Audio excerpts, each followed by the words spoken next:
খবরটা তো আপনারা অনেকেই শুনেছেন তাই না? কুয়ালালামপুরের আমপাংয়ে একটি দোকানের উপরে সেখান থেকে আমাদের বাংলাদেশি 30 জনকে গ্রেপ্তার করছে।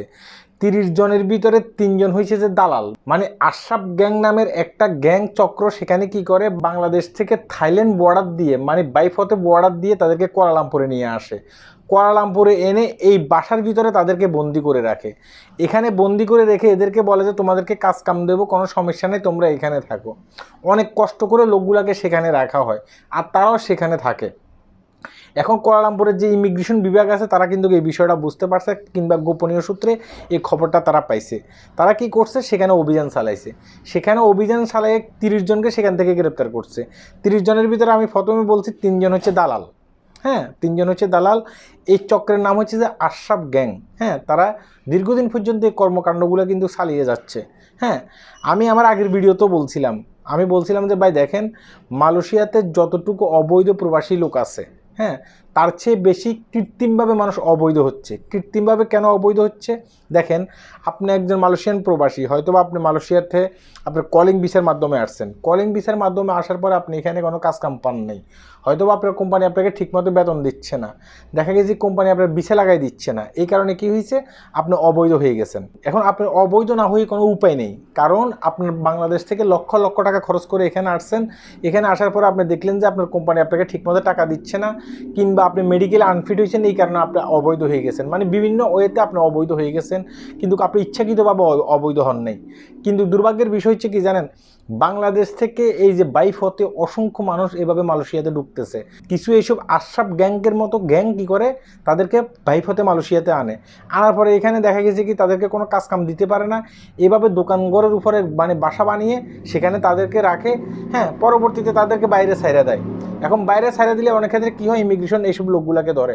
বেশিরভাগই লোক হচ্ছে ওইসব লোকগুলা, যেসব লোকগুলা কৃত্রিমভাবে বাংলাদেশ থেকে এখানে এসে, হ্যাঁ, যারা প্রকৃত অবৈধ ব্যক্তি আছে তাদেরকে ডিস্টার্ব করতেছে। কেন ডিস্টার্ব করতেছে বলতেছি, কারণ প্রকৃতভাবে যারা অবৈধ লোক আছে তাদের সংখ্যা কিন্তু বেশি না, কিন্তু এই লোকগুলোর কারণে যারা বিভিন্ন ওয়েতে বাংলাদেশ থেকে মালয়েশিয়াতে আসতেছে, এদের কারণে কিন্তু অবৈধ লোকের সংখ্যা বাড়তেছে। আপনি দেখবেন যে যেখানে রেট দেয় সেখানে দেখা গেছে কি বাংলাদেশিদের সংখ্যা অনেক বেশি। কেন বাংলাদেশিদের সংখ্যা বেশি হয়, কারণ আপনি দেখবেন যে পাকিস্তান থেকে কেউ বাইফতে মালয়েশিয়াতে আসতে পারে না, কিংবা আসে না, এরকম নজির খুবই কম। ভারত থেকে আসে না, এরকম নজির খুবই কম। শুধুমাত্র আমাদের বাংলাদেশ থেকে এবং কি বার্মা থেকে তারা আসে। হ্যাঁ, এখানে দেখা গেছে কি এই কারণে বাংলাদেশি অবৈধ লোকের সংখ্যা অনেক বেশি। হ্যাঁ, কৃত্রিমভাবে এই অবৈধ সংকটটা করা হয়। কারা করে, এই দালাল শ্রেণীর কিছু মানুষে করে। আর এই বিষয়গুলো নিয়ে যখন আমি কথা বলি, দেখা গেছে কি আমাকে অনেক দালাল শ্রেণীর মানুষ পছন্দ করে না, শুধুমাত্র মানে সোশ্যাল মিডিয়াতে এসে কমেন্ট বক্সে এসে প্রচণ্ড গালিগালাজ করে। ভাই, আপনি গালিগালাজ করলে কি আমার সতর্কমূলক ভিডিও বন্ধ হবে? না, আমি আমার জায়গা থেকে সতর্কমূলক ভিডিও করে যাব। আপনার পছন্দ না হলে আপনি ভিডিও দেখেন না, ভিডিও এড়িয়ে যান। আমি বাংলাদেশ থেকে আসতে চাওয়া ওইসব ব্যক্তিদেরকে বলতেছি, ভাই দেখেন, আপনারা এইভাবে আইসেন না। আপনাদেরকে এখানে এনে খুবই কষ্ট দেবে, ছোট্ট একটা রুমের ভিতরে আপনাদেরকে বন্দি করে রাখবে।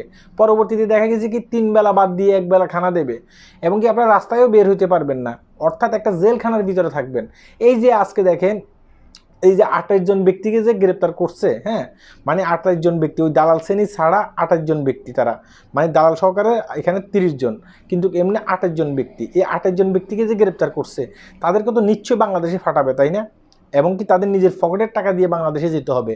মালয়েশিয়াতে এমন কোনো সিস্টেম নাই যে আপনি ধরা পড়ার পরে আপনাকে বিমান ভাড়া দিয়ে মালয়েশিয়ান গভর্নমেন্ট আপনাকে দেশে ফাটিয়ে দেবে। না, এরকম কোনো সিস্টেম নেই। আমি বলছি এটা সৌদি আরব কিংবা দুবাই কিংবা আরব আমিরাত না। সেখানে আপনি অবৈধ লোক, আপনি ধরা পড়ছেন, আপনাকে বিমান ভাড়া দিয়ে সরকার দেশে পাঠিয়ে দিবেন না। আপনার নিজের পকেটের টাকা দিয়ে আপনাকে দেশে যেতে হবে, আপনাকে দেশ থেকে টাকা নিয়ে আসতে হবে। তার আগে কিন্তু আপনাকে জেল খাটতে হবে। হ্যাঁ, জেল খেটে পরবর্তীতে দেশে যেতে হবে। এই যে আপনি দালালকে কত লাখ টাকা দিচ্ছেন জানেন? কেউ 4 লাখ টাকা দিচ্ছেন, কেউ 5 লাখ টাকা দিচ্ছেন, কেউ 3 লাখ টাকা দিচ্ছেন। এই টাকাগুলো কিন্তু মায়ের। দালাল কয়েকদিন পরে জেলখানা থেকে ছাড়া পেয়ে যাবে, আবার সে দালালি করবে, আবার তার পকেটে টাকা আসবে, কিন্তু মাঝপথে আপনার কি হচ্ছে, আপনার পকেট ফাঁকা হয়ে যাচ্ছে।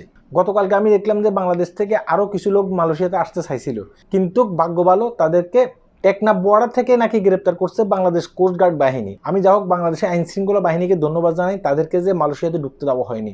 আপনি জানেন, তারা যদি মালয়েশিয়াতে ঢুকতো, তারা ঠিক এইভাবে একটা সময় গ্রেপ্তার হতো। হ্যাঁ, আপনি আসতে জন্যই ভালো হয়েছে। আর কেউ এভাবে আসার চেষ্টা করবেন না। আমি জানি আমার কমেন্ট বক্সে এসে মানুষ গালিগালাজ করবে, যারা দালাল শ্রেণীর মানুষ আছে তারা প্রচণ্ড গালিগালাজ করে, কিন্তু আমার জায়গা থেকে আমি প্রতিবাদ করে যাব। আমার জায়গা থেকে আমি বলবো যে আপনারা আইসেন না, আর দালালেরা যেন তাদের পকেটে টাকা না ঢুকাইতে পারে আপনাদেরকে নিয়ে ব্যবসা করে। আল্লাহ হাফেজ।